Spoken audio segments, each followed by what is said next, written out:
Я не знала, что, оказывается, сделка, она уже на словах работает сделкой. Мне казалось, что мы сейчас как бы договоримся, а вот что-то я вот там забыла сказать там про мобильные платформы, но это я потом скажу и потом допишем. А мне потом Хави говорит: а мы это не говорили. Я такая: да. Ну все.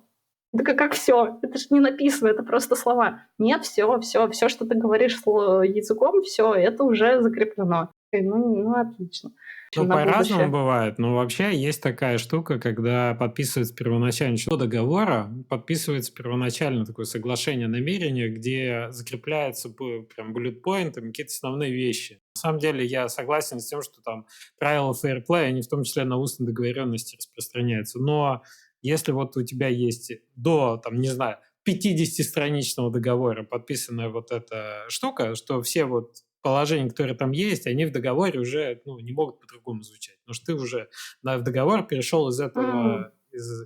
этого пункта.